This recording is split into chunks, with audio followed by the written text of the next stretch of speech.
आजकल जो पॉजिटिविटी की जो डेफिनेशन चल रही है, जो ट्रेंड चल रहा है, जो आजकल देखा जा रहा है, आपने भी देखा होगा कि जो सकारात्मक लोग हैं वो कैसे होते हैं आपकी दृष्टि में। जो दुखी रहते हैं वो नहीं, आप उन्हें तो नकारात्मक बोलते हो। दुखों की संगति में भी बैठना नहीं चाहते, आपसे कहा भी जाता है भाई नकारात्मकता से बचो, दुखों से बचो। आप बचते भी हो, ऐसे भागते हो। जो दुखी इंसान होता है उसकी संगत में रहना नहीं चाहते। और वैसे भी हाँ, ये सही भी है, क्योंकि जितना भी ये दुख है या खुशी है, ये कंटेजियस है। ये मतलब एक तरीके से बीमारी है, छुआछूत की बीमारी। कोई हंसता है तो देखो, अगर कोई हंस रहा है तो आपको भी हंसी आ जाएगी, स्माइल आ जाएगी। कोई रो रहा है तो आपको भी रोना हो जाएगा। ये एकदम असर करती हैं ये चीज़ें, तो इसलिए आप बचते भी हो, ठीक है। और आपने पॉजिटिव ही उसे मान रखा है जो ठट्टे मार के हंस रहे हैं, जो आपके सामने 24 घंटे हंस रहा है, चीख चीख के हंस रहा है, कंट्रोल नहीं कर पाता अपनी हंसी में, तो आप उसको बहुत अच्छा इंसान मान लेते हो कि यार ये तो बहुत अच्छा है, इतनी खुल के हंसता है, हाँ 24 घंटे हंसता है, तो ये कोई पवित्र आत्मा है। तो आपकी डेफिनेशंस जो हैं सकारात्मकता को लेके वो इसी टाइप की बन चुकी हैं। तो ऐसे तो भैया रावण भी बहुत चिक चिक के हंसता था। आप इमेजिन करो, जब भी आप किसी राक्षस को इमेज करोगे तो दांत निकले हुए इमेज करोगे और ठट्टे मार मार के हंसेगा वो, हाँ। तो क्या वो पॉजिटिव हो गया या उसके एक्शंस पॉजिटिव हो गए? जितने भी राक्षस हैं सब नकारात्मकता से भरे रहते हैं, और जो नकारात्मकता से भरा है उसे ही तो राक्षस बोलते हैं। चाहे वो इंसान हो, वो भी राक्षस है अगर वो नकारात्मकता से भरा हुआ है। इसका मतलब ये नहीं है कि कोई राक्षस लोक अलग होता है कि जहाँ राक्षस पाए जाते हैं। इसी धरती पे हम ही लोग राक्षस हो सकते हैं और हम ही लोग इंसान हो सकते हैं। तो ये हमारे कर्म बताएंगे कि हम राक्षस हैं या इंसान हैं। तो आप लोगों ने जो पॉजिटिव मान रखा है, तो वो हंसने वालों को ज़्यादा आप प्रायोरिटी देते हैं कि ये जो है बंदा पॉजिटिव है यार, इसकी संगत में रहकर तो मज़ा आ जाता है। तो मैंने तो आज तक इमेज जब भी राम की और कृष्ण जी की है, तो वो मुझे ठट्टे मार के हंसते हुए नज़र नहीं आए, ना ही चीख चीख के अनकंट्रोल्ड हंसी थी उनकी। हाँ, एक चीज़ जब मैं इमेजिन करता हूँ या कोई भी सीरियल देखा या कोई भी चरित्र जब भी मैं इनके देखता हूँ किसी स्टेज पे भी, तो एक चीज़ हाँ है इनके अंदर, इनके चेहरे पे एक स्माइल बनी रहती है, राम जी हों चाहे कृष्ण जी हों। स्माइल जो बिल्कुल नेचुरल होती है, जो अंदर से आती है, फ्लावर की तरह जैसे फूल खिल जाता है वैसे ही इनके चेहरे पे स्माइल खिली रहती है, स्माइल बनी रहती है। तो इसका मतलब ये नहीं है कि अगर कृष्ण के चेहरे पे स्माइल आपने देखी है तो आप भी स्माइल रखना शुरू कर दो, क्यों? ये पॉजिटिव एटीट्यूड है। नहीं, जब आपके अंदर कुदरती स्माइल आएगी, नेचुरल स्माइल आएगी, तब आप पॉजिटिव हो जाएंगे। इसका मतलब ये नहीं है कि पहले स्माइल को पकड़ लिया तब आप पॉजिटिव हो गए। और यही चल रहा है, सब आर्टिफिशियल एक्ट चल रहा है, सब एक्टिंग कर रहे हैं। कोई दुखी है अंदर से, वो हंस रहा है, ठट्टे मार मार के हंस रहा है। वो तभी तक हंस रहा है जब तक उसे शोषण करने को मिल रहा है दूसरों का, या उसका बैंक बैलेंस बिल्कुल ठीक है। दो तरीके हो सकते हैं इंसान को हंसाने के। पहला तरीका जो मैं आपको बता रहा हूँ, ध्यान से समझना आप, जिसका बैंक बैलेंस बिल्कुल ठीक है, जिसे कोई किसी तरीके की फाइनेंशियली प्रॉब्लम नहीं है। सबसे बड़ी प्रॉब्लम यही चल रही है जो मैं देख रहा हूँ, फाइनेंशियल। तो वो ठट्टे मार के हंसेगा। जिसको आराम से बढ़िया सब कुछ मिल रहा है वो हंसेगा। जिसको लोगों का शोषण करने को मिल रहा है, जो इंटरेस्ट पे पैसा देता है, सूदखोर है, वो हंसेगा। आप देखो जितनी भी ये SUV गाड़ियाँ होती हैं या कोई भी गाड़ी हो, तो उसमें लड़के बैठे रहते हैं, रात को निकलते हैं वो 10 बजे। उनकी डैशबोर्ड पे बोतल भी रखी रहती है, नॉन वेज भी रखा रहता है, और सिगरेट भी पीते रहते हैं। आप देखो उनकी बातें सुनो, कितने खिल के हंसते हैं, आपको मालूम है, खुल के हंसते हैं, ठट्टे मार मार के हंसेंगे वो। तो आप देखो आपकी नज़रों में कौन पॉजिटिव है, तो आपने ऐसे लोगों को ही पॉजिटिव बना रखा है। और ऐसे लोगों को आप भगवान भी बना लेते हो, ऐसे ही साधु संत भी बना लेते हो। जो हंस रहा है, जो दिन रात हंसने की प्रैक्टिस कर रहा है, खुल के हंस रहा है, आप सोचते हो वाह, अब तो इससे ऊंचा साधु हो ही नहीं सकता। क्यों? ये ठट्टे मार के हंस रहा है। वो हंसेगा ही, उसका सब कुछ सही चल रहा है। साधु का तो बिल्कुल ही सही चल रहा है, उसका तो ये लोग तो सही चल ही रहा है, मरने के बाद भी उसकी गारंटी हो गई। मतलब उसकी नज़रों में कि अब तो मरने के बाद भी मुझे स्वर्ग मिलना है, तो वो क्यों ना हंसे। जिसका सब कुछ अच्छा चल रहा है वो हंसेगा ही।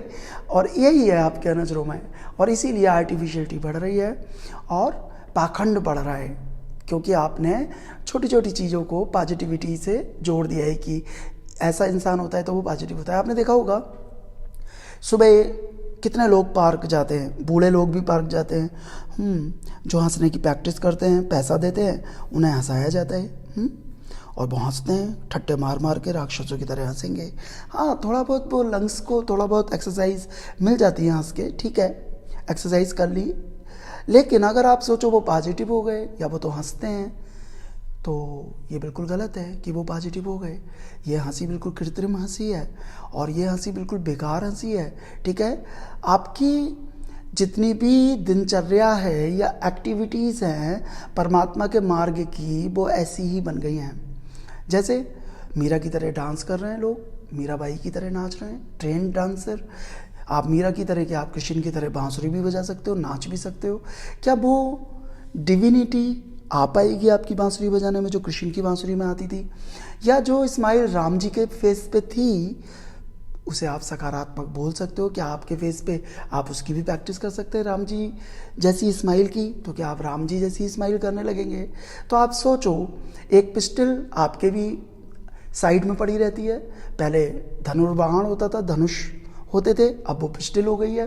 तो कोई ना कोई शस्त्र होता था, पहले राम जी के कंधे पे पड़ा रहता था या हमारे कृष्ण के पास रहता था। कोई भी चीज़, सुदर्शन चक्र हो या कोई भी वेपन हो, वो उनके पास रहता था। एक हाथ में उनके बांसुरी रहती थी कृष्ण के, और राम जी के एक हाथ में, आप देखो, एक हाथ में शस्त्र तो दूसरे और ज्ञान रहता था।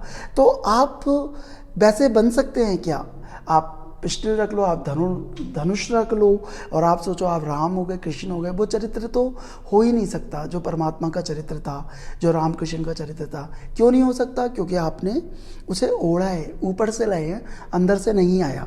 तो इस तरीके से ही सब कुछ चल रहा है, जिसे आपने अध्यात्म मान रखा है, जिसे आपने अच्छा गुण सत्संग मान रखा है, वो सिर्फ ऊपर से एक्टिंग चल रही है। और जब तक ये एक्टिंग बंद नहीं होगी, इस संसार से पाखंड भी बंद नहीं होगा। साधु संत बिल्कुल साफ सुथरे कपड़े पहनते हैं, क्यों ना पहने? साफ सुथरे कपड़े बिल्कुल वाइट या जो भी उनका कलर है, बिल्कुल चमचमाता हुआ कलर पहनते हैं। मेहनत तो करनी नहीं पड़ती, कोई ईंटें उन्हें ढोनी नहीं पड़ती, कोई रेत उन्हें उठाना नहीं पड़ता, कोई मिट्टी उन्हें उठानी नहीं पड़ती, कोई पेड़ उन्हें खोदना नहीं पड़ता, कोई भी गड्ढा नहीं बनाना पड़ता, कुछ भी नहीं करना पड़ता। शांति से बैठे हुए हैं, अच्छा भोजन भी मिल रहा है, सेवक सेविकाएं उनके चारों तरफ घूम रही हैं जो उन्हें बिल्कुल कुछ करने नहीं देती या देते। तो वो क्यों करेंगे? तो उनके कपड़े भी साफ सुथरे मिलेंगे। लेकिन ऐसा नहीं है, जो बेचारा फावड़ा चला के आ रहा है पसीने में और उसके कपड़े भी गंदे हैं, तो वहाँ से आपको आध्यात्मिकता की खुशबू आनी चाहिए, बेटर देन जहाँ से आपको आध्यात्मिकता की खुशबू आती है, यू नो। तो उनमें से आनी चाहिए जो मेहनती हैं, जो मेहनत कर रहे हैं, आध्यात्मिकता की खुशबू जो नेचुरल है, एटलीस्ट जो कर रहे हैं, खुल के कर रहे हैं, कोई भी आर्टिफिशियलिटी नहीं है, कहीं भी बैठ सकते हैं, बिल्कुल नेचुरल। एक किसान होता है, थका आ रहा, जब वो खेत जोत के आता है या बो के आता है या काट के आता है फसल, तो वो बिल्कुल नेचुरली 2 रोटी को हाथ में रख लेगा। और कृष्ण भी ऐसे ही करते थे, जब ग्वालाओं के साथ जाते थे तो वो बैठ जाते थे, हाथ में रख के रोटी खाते थे। ग्वालाओं की जितने भी उनके फ्रेंड्स होते थे, सबकी रोटी खाते थे। वो सुदामा के साथ खाते थे, और भी फ्रेंड्स थे उनके, तो नंगे पैर चलते थे, गंदे गंदे कपड़े पहन के चलते थे। तो वो सब जितने भी कृत्य थे सब नेचुरल थे, एक बचपने वाले थे, एक बच्चा थे वो, एक बचपना उनका मरा नहीं कभी। और आपका तो सारा बचपना भी मर चुका, सारी चीज़ें, दया, सब कुछ। और आपने एक चद्दर ओढ़ ली, जिसे आप कहते हो राम नाम की चद्दर। वो राम नाम की रियल चद्दर नहीं है, वो आर्टिफिशियल चद्दर है, वो कृत्रिम चद्दर आपने बना के ओढ़ ली, जिसमें ये सब बातें ढक जाती हैं। ऊपरी बनावटी चेहरा आपका सामने आता है, जिसमें आप ठट्टे मार के हंस भी सकते हो, खुश भी हो सकते हो, बांसुरी भी बजा सकते हो और नृत्य भी कर सकते हो। इन सब बातों में तो कुछ रखा ही नहीं, कोई भी कर सकता है। तो इसका मतलब ना तो आप आध्यात्मिक हो गए, ना आप परमात्मा के प्यारे हो गए, ना आप नेचुरल हो गए। तो अगर आपको आध्यात्मिक बीज अपने अंदर फोड़ना है, तो आप सारी क्रियाओं को, जो आपने डेफिनेशंस बना रखी हैं कि ये करने से हम आध्यात्मिक हो जाते हैं या पॉजिटिव हो जाते हैं, सबको छोड़ दो। जो अंदर से आए आने दो, उसे मत रोको, दीवार बन के खड़े मत हो जाओ। तो आप परमात्मा को भी पा सकते हैं और शांति को भी उपलब्ध हो सकते हैं, और आप खुद ही चलते फिरते मंदिर बन जाएंगे। Thank you so much, God bless you.